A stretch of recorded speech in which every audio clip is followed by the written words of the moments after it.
least for us, like, we just act like but then like this, you know, I feel like it's gonna be here. I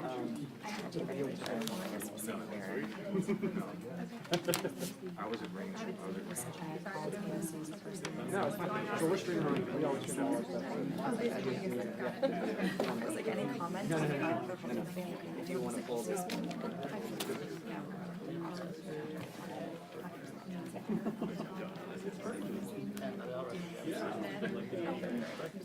Okay, cool.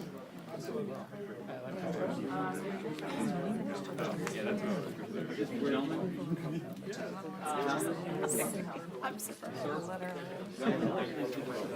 Very behalf. Hey, gentlemen. Yeah, you too.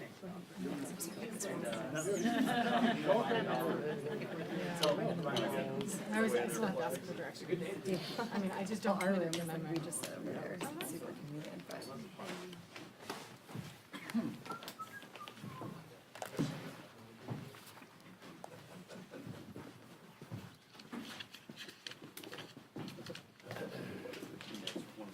everybody gets in, we'll start.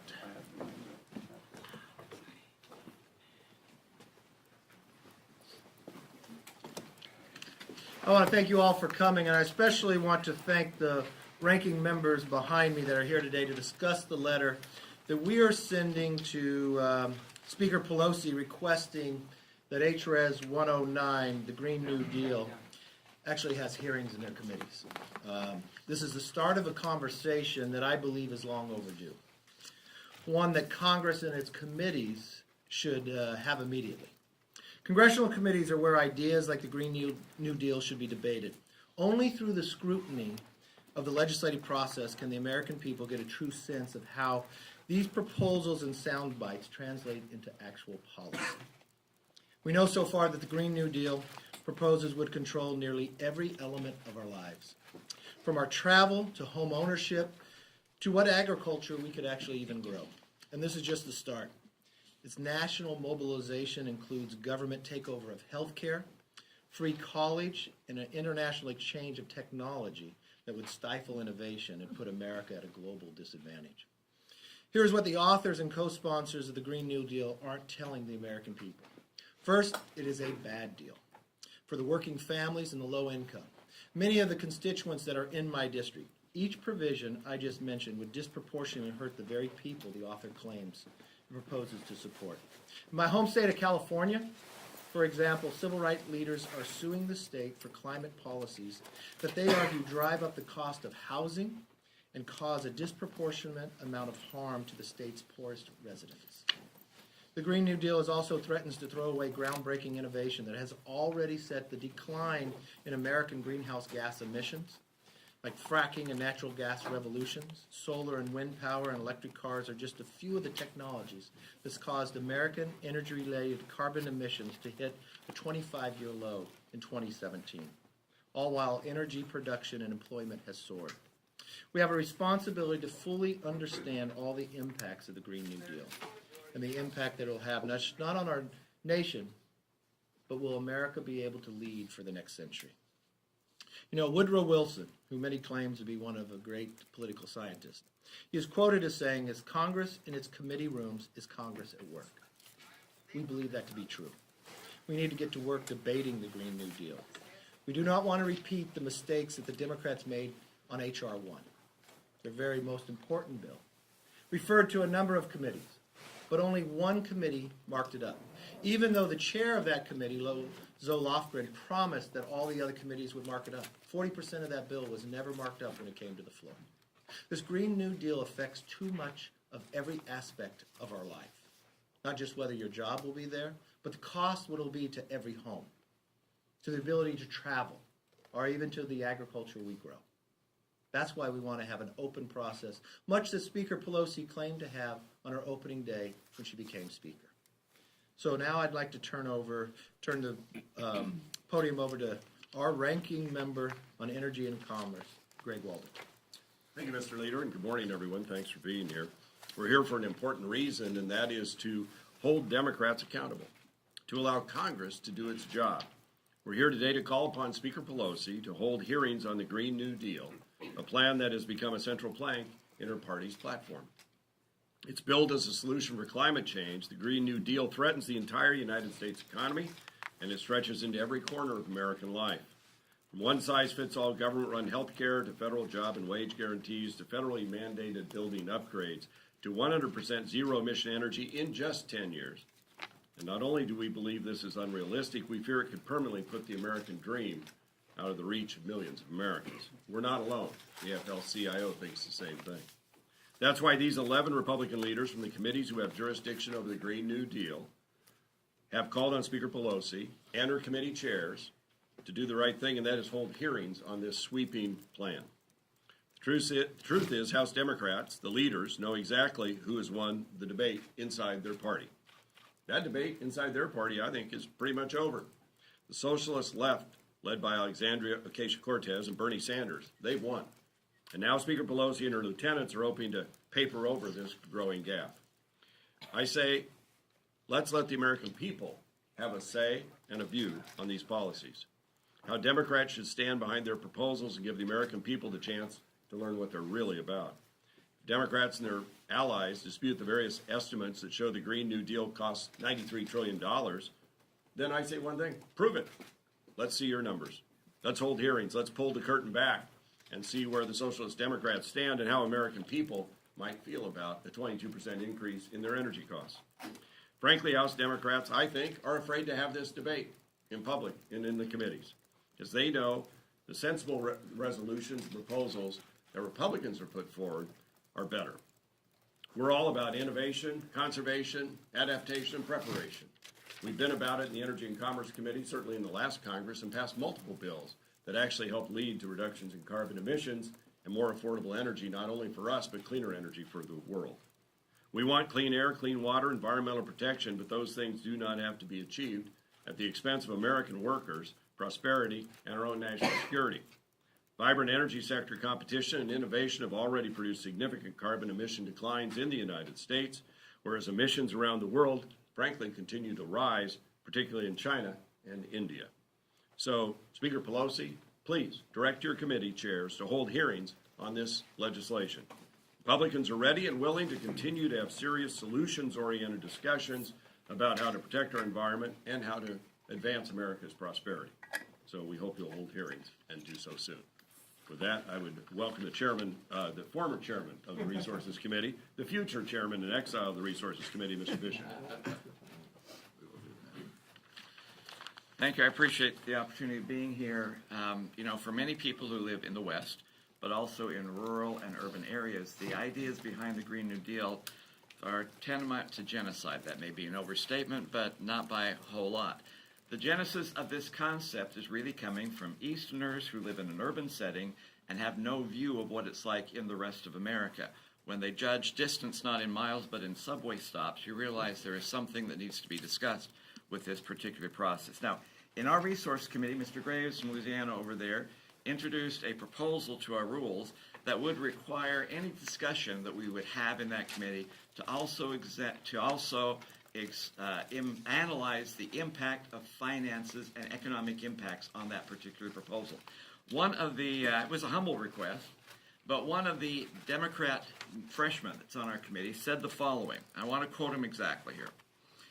Said, as these discussions happen, I think you bring out a really good point. Not only that some of the costs and how they affect industries and businesses, but even in the costs and how they affect people, their utility bills, and what's going to happen. Then he went on further. I think we have to be very mindful of people, their jobs, their ability to pay their bills, because of the changes that we make. And this is a discussion that should always be had. We shouldn't just be speaking in the theoretical. So this is very, very important, and I hope that we continue to have this conversation because I think it's one worth having. Then they went on to defeat the proposal, ironically. But nonetheless, what he said is spot on and it's accurate.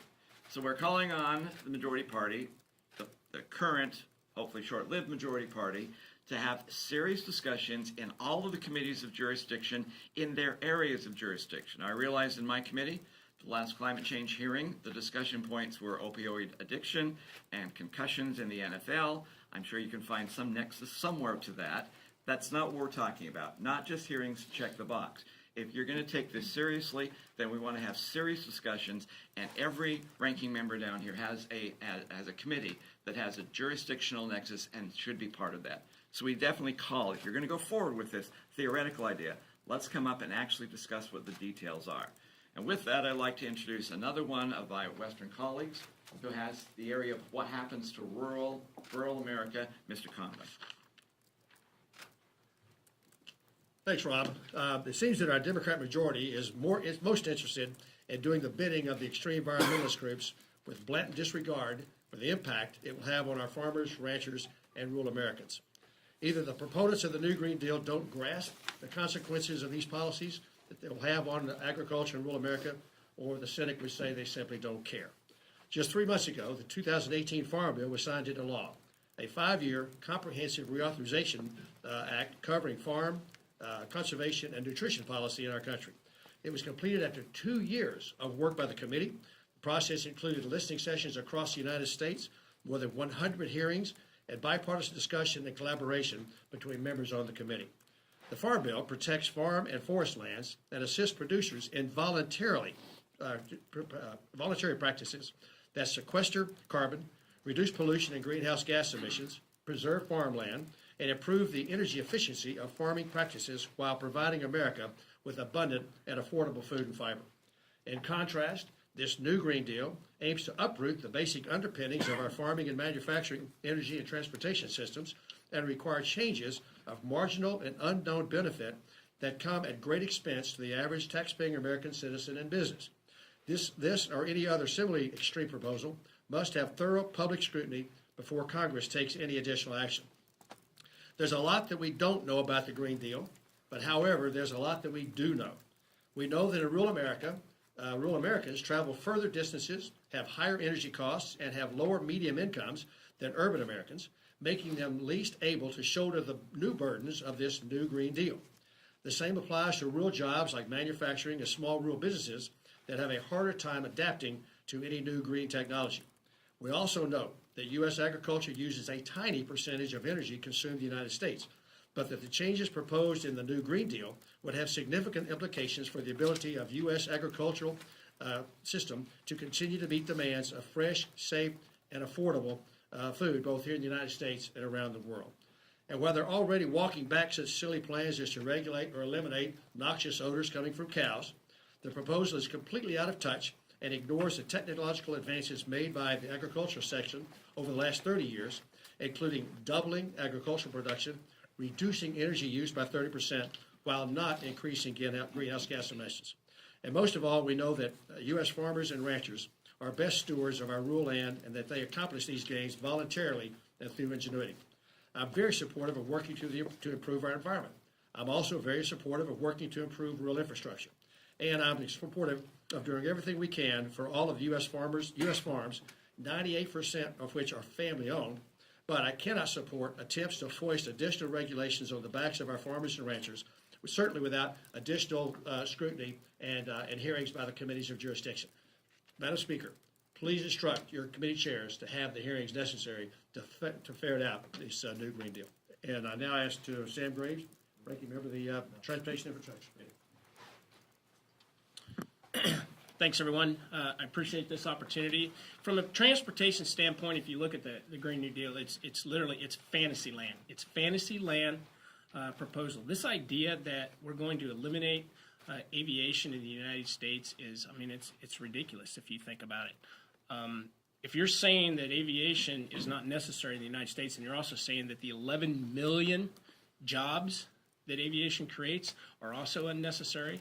And then you think about the idea that we're going to replace aviation with high-speed rail, which has yet to work in the United States. And all you have to do is look to California to see what the high-speed rail proposal out there, what happened with it. It collapsed. The proposal is done simply because of the extraordinary cost associated with putting this together. Now, if you want to talk about the alternatives, and this is one of the things that a lot of folks, particularly from from the East Coast urban areas fail to understand when it comes to alternatives. If you're taking your kids to school or you're going to work, that's one thing, to get an electric car or an alternative fuel car. But if you're moving products and goods across this country, there is no alternative. There's no alternative for the jet engine. There's no alternative for a diesel engine, high horsepower, in a barge tug. You can't plug the barge in tonight and run it up the river tomorrow. There's no alternative. There's no alternative right now for pulling large trains full of goods across this country. There's no alternative for cargo ships running goods across our oceans. There just simply isn't an alternative, and that's pure commerce. That is absolute commerce. And we have to do everything we can to make sure that it doesn't upset the balance in the United States and completely collapse our economy as a result. Now I'll turn to Representative Lucas. Next, a little taller. Thank you, Sam. And thank you, Leader for McCarthy, for putting this together. In addition to my job of being the ranking member of the Science, Technology, Space and Technology Committee, I represent the good folks of the 3rd District of Oklahoma. And addressing climate change impact on them and ensuring that we keep energy prices competitive so we can protect our jobs and promote economic growth is a big part of my responsibility. We have a saying in Oklahoma, it's an old saying, and it goes something like, there's a fine line between doing things for people and doing things to people. Our responsibility as members of Congress is to do things for people, not to force higher energy prices, higher taxes on Americans with pie-in-the-sky, unrealistic proposals. That's not a Green New Deal. It's just a bad deal. And the ones paying the price for a bad deal will be the American consumers and American businessmen and women. By some estimates, this proposal, and it's hard to gauge because the proposal keeps changing, might cost as much as $600,000 per household. That's an incredible amount of money. That's an incredible amount of money. Our responsibility on the Science Committee should be focused on how do we use research, technology transfer, innovative programs to address the issues that are important out there to our folks. Batteries that store energy from intermittent power sources, advanced nuclear reactors, carbon capture. But the bottom line remains, as my colleagues have stressed so accurately, this new Green Deal, the vague document that we're trying to assess, we won't know until it goes through regular congressional order. That's hearings in all of the affected committees, so we can get to the facts, so that we can determine the validity or lack of validity of the policy proposals. And ultimately, that determines what it does to our people back home. We're here for the folks back home. Remember, we're here to do things for people. There may be people in this place who are here to do things to people, but that's not us. And with that, I turn to my colleague, the ranking member of the Financial Services Committee from North Carolina, Mr. McHenry. Thank you. Thank you, Gigantor, for yielding. Price you pay for being pretty. That's right. So I'm glad Sam Graves and I kind of sandwiched in. Anyway, so I'll skip forward. Look, I think what is happening in our climate is an important discussion for us to have as policymakers, as Americans. It's an important conversation we should have globally. There are important things that we should be doing to improve the efficiency of everything we use and to reduce harmful greenhouse emissions. Those are the things that we should be working on in a bipartisan way and using innovation and technology. But what we have before us is called the Green New Deal. It is no deal at all for the American taxpayer and for the average American. It hurts the very people that it's intended to help and hurts people in every single state in this nation. So let's focus on the House Financial Services Committee and the jurisdiction I'm working in. The Green New Deal requires every single housing unit in America meet a new energy and water efficiency standard with zero emissions. So let's unpack what that costs. So we have roughly 130 million households in America. And the Green New Deal would cost each one of these households between $13,000 and $34,000 to upfit or retrofit this housing stock. This is the housing stock in America is the median age is 36 years for this housing stock. So that's a lot of money when you're talking about the whole of our housing stock. But if you just look at HUD-owned and directly subsidized housing, that's 5 million units. So let's apply that for what that would mean in direct government outlays to retrofit those 5 million HUD subsidized units. It would cost between $66 billion and $172 billion. That is larger than the whole of HUD's budget since its inception. So these numbers are staggering, and the impact it has on the American people is real, and it's negative. We should be having a substantive conversation of the things that we should be doing in a bipartisan way to achieve outcomes. On this matter, though, on housing, we put it to a vote last week in the House Financial Services Committee.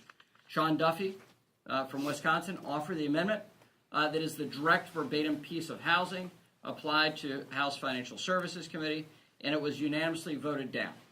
In fact, the chair of the committee called it an unserious offering of an amendment. It's a very serious consequence, though. If we allow this harmful policy to be put in place, it will have a harmful effect on affordable housing and a harmful effect especially on those that are on the margins. So with that, I yield to Garrett Graves of Louisiana. Thank you. I want to thank the authors of the Green New Deal for brainstorming and throwing out concepts to help improve our environment, to help bring down energy costs, to help to raise wages and provide better job opportunities for all Americans. Because you know what, those are objectives that I share. But I think it's important to dig in to the proposal that was actually put on the table.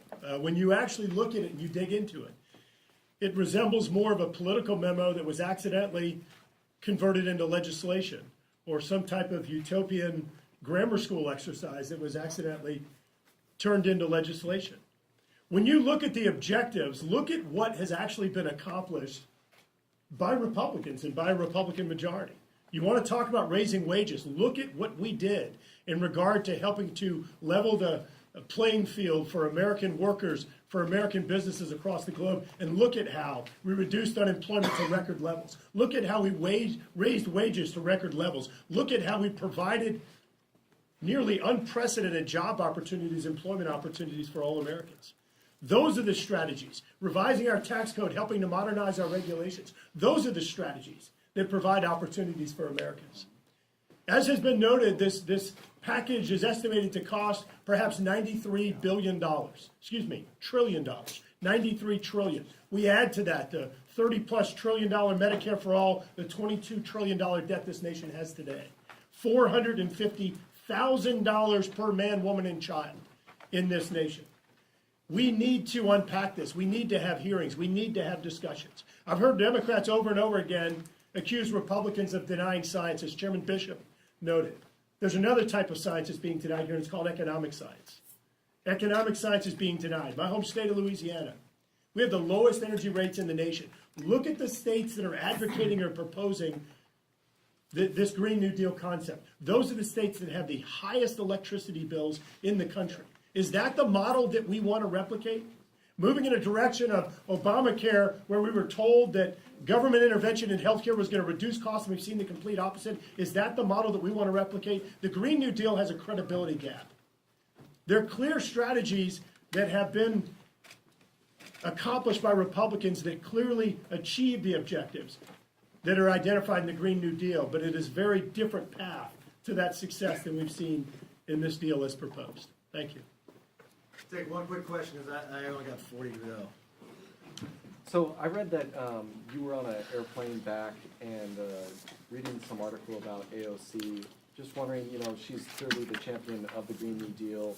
Is this part of a strategy to target her? She's asserted that Republicans are obsessed with her. Are Republicans obsessed? No, it's interesting. I was on my phone going through as I was flying into D.C. up from New York. It was when Omar, the leadership, talked about doing a resolution against the anti-Semitic comments that Omar had made. And I think it was Politico that said something that, referring to whether the article would come up. So I was reading all the different articles. A former Obama administration employee felt to look over my phone and thought it was interesting that I was reading articles about politics and what was coming up on the floor. But he rephrased it to it was an AOC article. It wasn't AOC. I think it had AOC in it, but it was just reading up.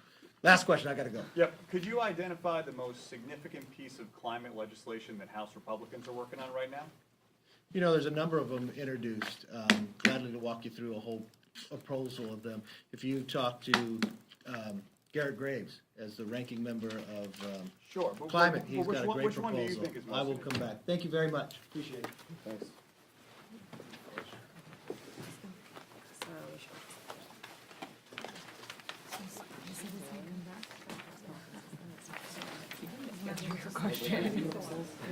I love it. I wish you'd answered it.